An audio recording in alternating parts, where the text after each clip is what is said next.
Welcome to the Vintage Kitchen. This week I'm going to be showing you how to cook a very unusual rice pudding dish from 1889 called muggly. You're probably used to rice pudding dishes that use milk or cream, but this one is cooked entirely with water. When I first saw the ingredients, I thought it couldn't possibly work, so I tried it out, and it's actually really nice. So I'm going to show you how to cook it. A boy was walking his bumblebee, he tied it to a string. The sky was lit up with violet light, a bird began to sing a song of sixpence.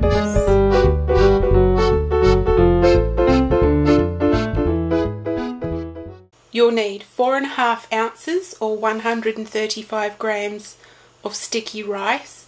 This is medium grain rice. It might be called something else where you live.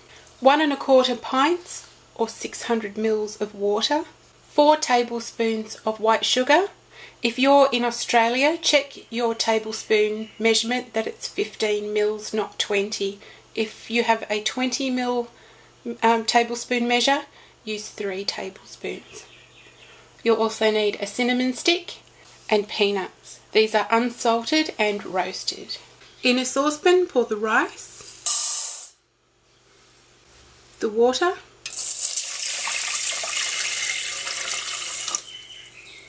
and the sugar and cinnamon stick. Bring that to the boil over a gentle heat and cook until all of the water has been absorbed. You can see that starting to absorb the water and swell up. The original recipe for this tells you to cook the rice until it's like porridge. The way people ate porridge back in the 1880s was not like the way we eat it today with lots of milk and it's sort of runny. When I was in high school, I remember one of the Scottish boys in my class, he used to laugh that his nana would cook her porridge and then put it in a drawer and she'd cut slices off of it to eat for breakfast the next day. And that is how this should be cooked. It should be sticky and firm and hold together once it cools down. That's been boiling for about 10 to 15 minutes. The rice isn't quite cooked, but it's mostly there and most of the water has been absorbed, as you can see. I'm going to turn the heat off and put the lid on and let it cool down and absorb the rest of that water. And that will finish cooking at the same time. You must put a lid on for this step. I'm going to leave that for 10 to 20 minutes to cool down and absorb the rest of the water. It's now just over 15 minutes later and you can see that rice has soaked up all of that liquid.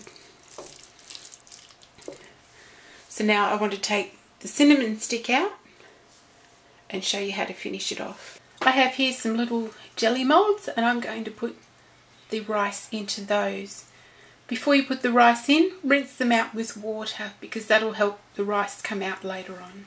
Spoon the rice into the moulds and press it down quite firmly as you do that.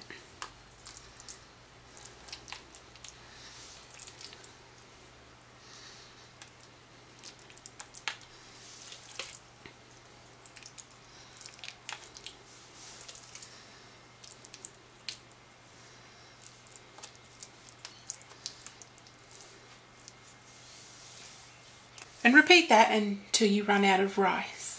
If you don't want to go to the bother of using little moulds for this dish, you can just put it in small ramekins or any other small dessert dish. That amount of rice was enough for 3 of my small jelly moulds. I'm going to put these in the fridge to cool down completely and set. There we have the muggly straight out of the fridge.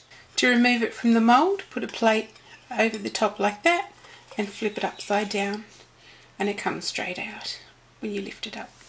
To finish it off, break the peanuts in half and make some pretty decorations on top. And there you have it. Muggly. An unusual rice pudding dessert from 1889.